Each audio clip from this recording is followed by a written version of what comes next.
perfect. How was shooting the film different from shooting the web series? That's for anybody. We have just a few more days. Yeah, we filmed each season in 4 to 5 days, and with a single camera, with the exception of like a little bit in the pit of hell at the end of season 3. But yeah, it was amazing to have full coverage this year. Add a couple amazing cast members. Yeah, it was a blast to film. We still ripped through in 14 days. But yeah, it was the same, just felt like a bigger playground to play on. Yeah. And what was it like to reunite the gang again after so long? Trouble. Sorry. I mean, like, it was so fun. It kind of felt like I don't know, it always feels like coming home every time we get to work together again. And the really nice thing is that every new cast member, like Sarah, who's here,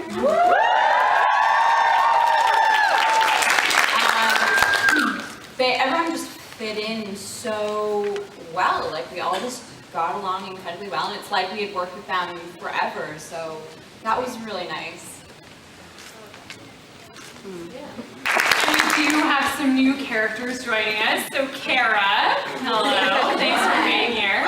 You're playing Emily Bronte, a sister with a bit of social anxiety. Can you talk a little bit about how she fits into the story and if her and her sister get up to some shenanigans? Oh my goodness, yes. Well, there's definitely shenanigans aplenty. I'm so happy to be here. This is truly an honor, and you guys are legendary. To get to join this company is a dream, a total dream. So thank you. And it's also amazing to step into a project that I can believe in with my whole heart and that is making the world a better place. It's a dream, truly.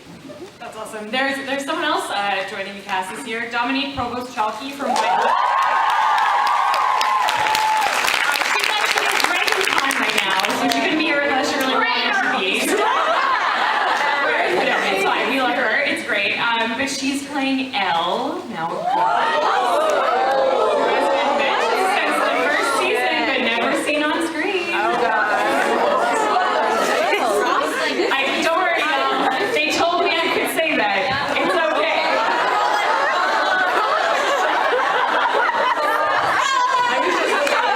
So tell me, I want to hear from you guys a little bit about what it was like working with her.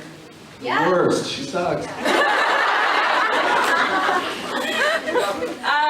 Yeah, I guess I got to work with her the most, and she was such a treat to work with, and such a pleasure to work with, and such a giving, talented actor, and we really hit it off right away. We totally bonded because we're a few days apart, you know, we learned that, we're both Aries ladies.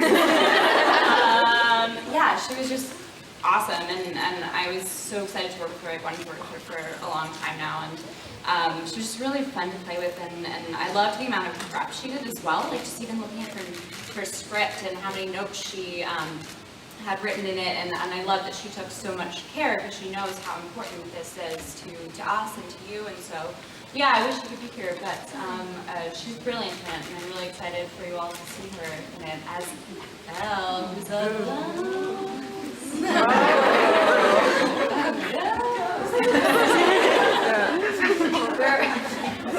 There's a few times in the movie that I have to say ghosts, and it kept on sounding like goats. there was like running joke on set. It was like, goats! Anyways, Dawn was like such a dream to work with. All the cast members just showed up to set with such an easy transition. Everyone just showed up ready to work, ready to join this family.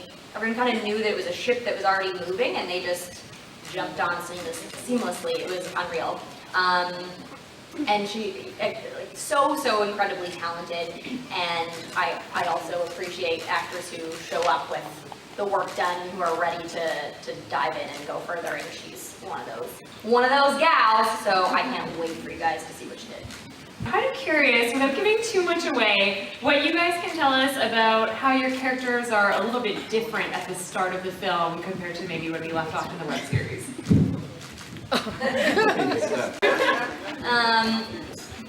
I talked a lot about this with Steph before we shot, where I was going through the script and going through my own life and my own like past 5 years, where I was 5 years ago versus where I am now, and realizing that a lot of things that change in your life, you never like get over your issues. I'm realizing, unfortunately, but you just find better ways of managing and dealing with the problems that come up. So the things that always bump me in life have been the same since I was a kid, probably, if I'm being honest with myself. But the way that I handle those situations with maybe a little more consciousness and awareness comes up. So Laura's definitely still like a control freak, and still very determined to make her mark on the world, and has some pretty aspirational career goals, and she goes after those. But I feel like she's a little more willing to be wrong, and a little more willing to listen to both sides of the story, and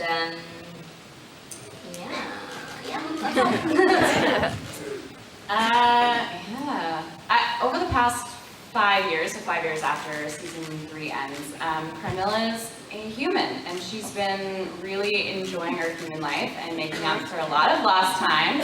She's been incredibly gluttonous, which I think is typical Carmilla, regardless of whether or not she's a human. She likes to have a nice time. But now she can like go and suntan, and I think that her and Lauren did a lot of traveling together, and she's certainly a little less dark. Like I would say there's a more of a brightness to her in that sense, and that she can actually like enjoy her life. She's got this amazing partner now. She doesn't have to worry what's going to happen when one of them grows old and the other doesn't.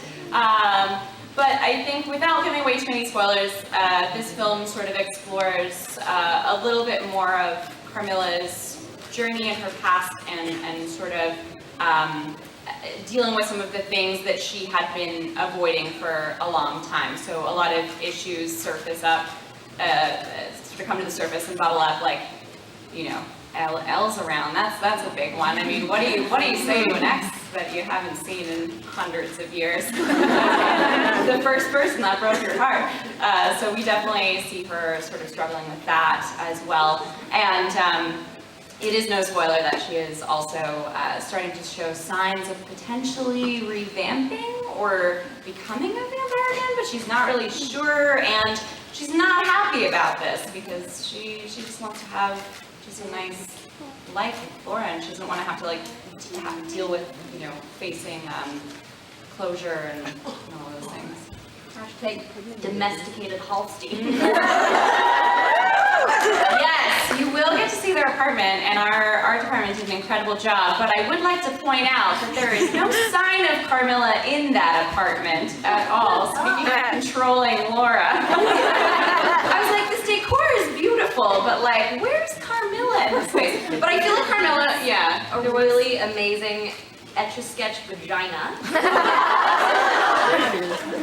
I have many photos of it. It's pretty spectacular. I thought it was like really appropriate though, because I totally feel like Laura would be like, do you have to like hang that weird bat way off of the window? So Carmilla's like, you know what, my girlfriend's awesome, I'll just let her decorate. It's fine. Also, the back of your jacket is amazing. You can like turn around. This is like killer. Oh yeah. I like that family. Hell yeah! Jacket says fanless on the front. I got it. I'm obsessed. So this year, you don't have a brand attached to the movie. You had support from Telefilm, fan pre-sales, which are 30% of the funding, which is amazing. You have your full screen acquisition, federal and provincial tax credits. What did fan support mean to you guys in terms of getting this movie made? It means everything. We wouldn't have made this movie without your support, so thank you.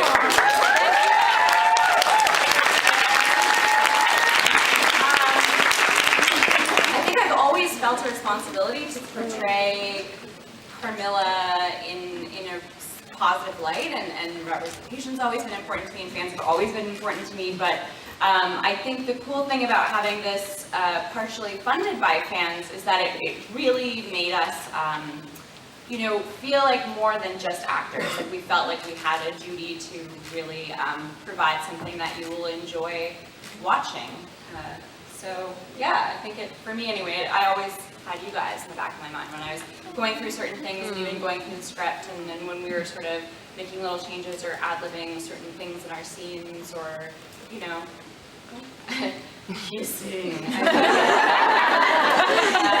we always had you guys in mind, because we wouldn't make this film without you. So I think that you're going to be really happy with it. I think, you know, it was said best, someone said this movie is like a love letter to our fans, and that really is what it feels like. I feel like it's just like a giant thank you to you guys for all of your support and dedication and amazing fandom that you guys have been a part of, and we wanted to give something back, and I feel like we really nailed the story and the characters and the relationship, and so excited for you guys to see it. Yeah, it doesn't mean less free tampons for me, but getting over that. They're expensive. The benefit of fan funding, no brand, is maybe, did you get to sexy it up a little bit? I got eyebrows.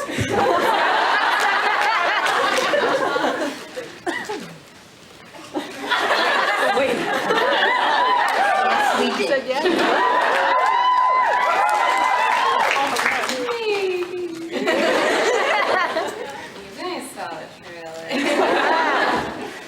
That's just a flash of a moment. Nat just walks into frame and it's like already sexy, so.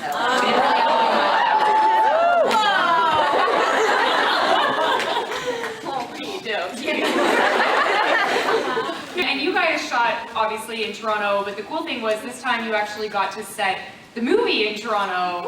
What, you know, is Toronto like a good home for vampires? And like, what did you guys think about being able to make Toronto a real character in the movie? That's cool.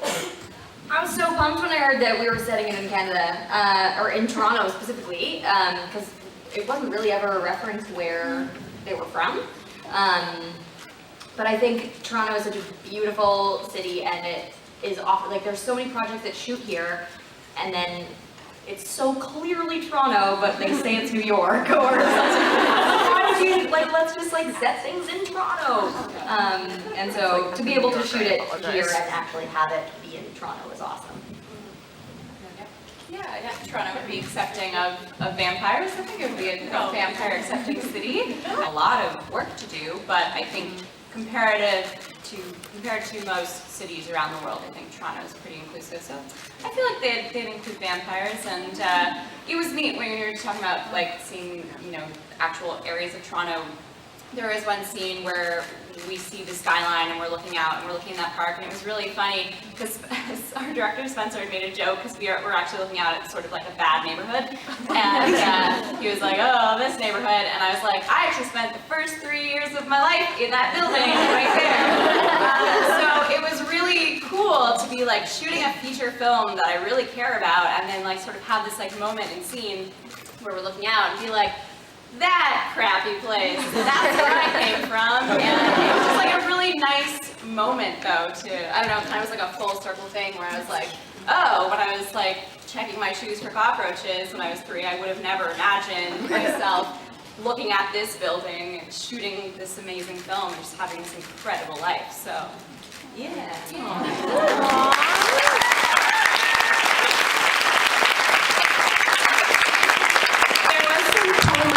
As well.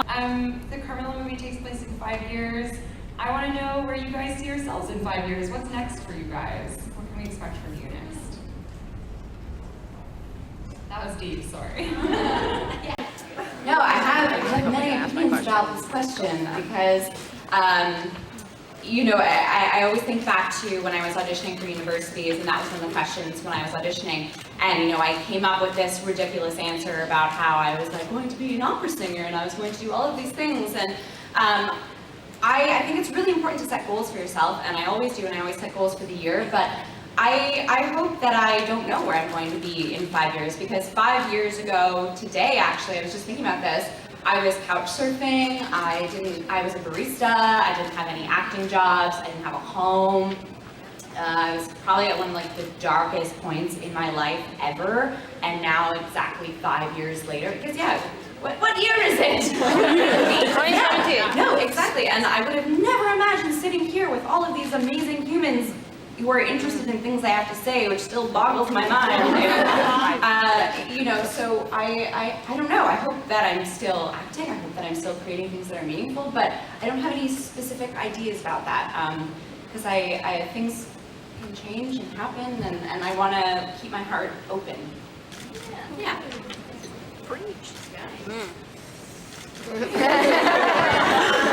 I would like to be in a running series on HBO or Showtime, and then spend in a city that I like, maybe either Los Angeles or Toronto, and be about like half of the year shooting that consistently in a project that I'm really passionate about, in a role that I'm really passionate about, and then also film an indie film that year as well, and then so there's like a TV and then a film, and then so that's like on one, and then also travel as well. So and then also own property. There, you got this, honey. Go for it. Sit down. And then yeah, and just as long as I'm like with good people. I don't have to be in a relationship, but as long as I have good humans, and then a good, like, passionate career, and travel, then those are all the things that I need. Yeah. That's a lot to ask. Good answer. You go for it. Yeah. Yeah, you can reach.